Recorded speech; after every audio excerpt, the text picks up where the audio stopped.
Pusa doctor Rajendra Prasad केंद्रीय कृषि विश्वविद्यालय पूसा में गुरुवार से 3 दिवसीय किसान मेला का आयोजन किया गया है। इस मेले में उद्घाटन पशु विज्ञान विश्वविद्यालय पटना के कुलपति डॉक्टर रामाश्रय सिंह ने किया। इस अवसर पर मौजूद किसान व वैज्ञानिक को संबोधित करते हुए मुख्य अतिथि श्री सिंह ने कहा, प्राकृतिक खेती मौजूदा समय की मांग है। कृषि विश्वविद्यालय पूसा के वैज्ञानिकों को प्राकृतिक खेती करने के लिए अधिक से अधिक किसानों को प्रेरित करना चाहिए। उन्होंने कहा कि किसान प्राकृतिक खेती को अपनाकर पोषक अनाजों का उत्पादन कर अपने खान पान में शामिल कर खुद को सुरक्षित कर सकते हैं। पूसा कृषि विवि में बिहार सहित अलग अलग राज्य से आए कुल 180 स्टॉल लगाए गए, जिसमें 60 स्टॉल विश्वविद्यालय के विभिन्न संकायों से जुड़े हुए थे। वहीं इस दौरान सिक्किम, उत्तर प्रदेश, झारखंड, बिहार सहित अलग अलग राज्य से किसान पहुंचे।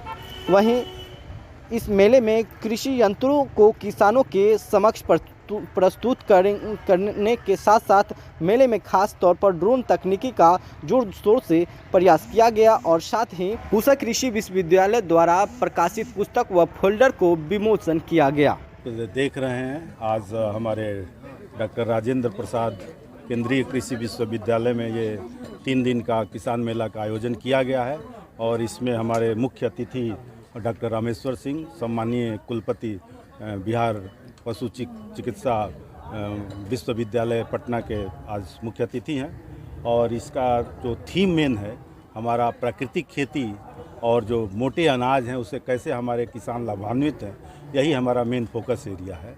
और आप देख रहे हैं तमाम तरह की जो है हमारे डेमोन्स्ट्रेशन लगे हैं, कई जगहों से हमारे किसान भाई यहाँ पधारे हुए हैं। और मेन उद्देश्य है कि जब वो हमारे किसान जो होते हैं जब तक देखते नहीं हैं उनका विश्वास और इस देखने से और बढ़ जाता है।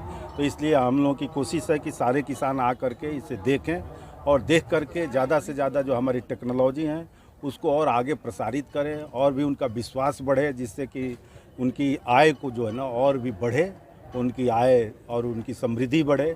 इसी उद्देश्य से हम देख रहे हैं कि आपका हॉर्टिकल्चर में मशरूम हमारा एक बहुत ही बड़ा स्ट्रेंथ है। और मशरूम जैसा आपको विदित है कि पूरे बिहार में मशरूम के उत्पादन में बिहार नंबर 1 पर आज की स्थिति में है और उसमें हमारे विश्वविद्यालय का महा योगदान है। और उस दिशा में भी मशरूम के लिए अभी आपको पता है कि हमारे को एक पेटेंट भी मिला है, जो मशरूम के हमारे जो मटेरियल स्टराइल करने के लिए मटेरियल होता है उसके स्टरलाइजेशन के लिए एक पेटेंट मिला है। साथ साथ मशरूम से जो हमारा समोसा बनता है उसका भी विश्वविद्यालय को पेटेंट मिला है। तो ये भी हम प्रदर्शन के लिए यहाँ रखे हुए हैं। तो इस तरह से तमाम तरह के जो बाई प्रोडक्ट्स हैं उसका वैल्यू एडिशन जो हमारे मशरूम में होता है वो भी है। तो इन सारी चीज़ों को हम चाहते हैं कि पूरे किसान तक, क्योंकि जब किसान उसको देखेंगे तो और भी उनका मनोबल बढ़ेगा।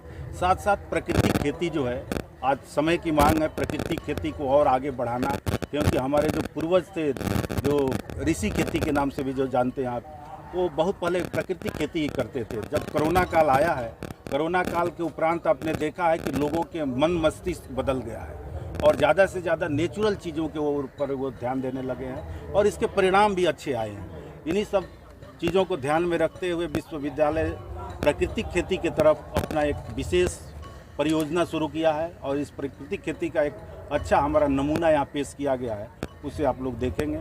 किसानों को जोड़ने के लिए प्राकृतिक खेती से क्या कुछ किया जा रहा है जो किसान अधिक से अधिक जुड़ सके? देखिए, ऐसा है कि प्राकृतिक खेती के लिए भारत सरकार द्वारा भी परियोजना वहाँ से चल रही है।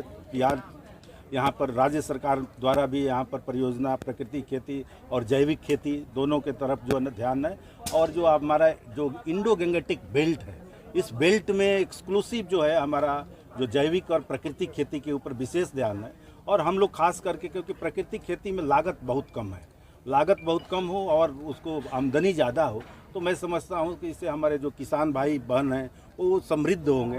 तो इसलिए हम लोग किसानों को यहाँ ले आए हैं, उनको दिखा रहे हैं डेमोन्स्ट्रेट करके।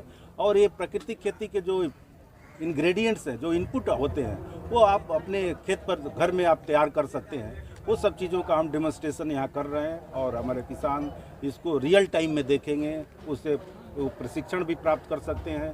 और हमारे को उम्मीद है कि आने वाले समय में प्राकृतिक खेती का एक बहुत ही बड़ा उत्कृष्ट केंद्र ये विश्वविद्यालय में स्थापित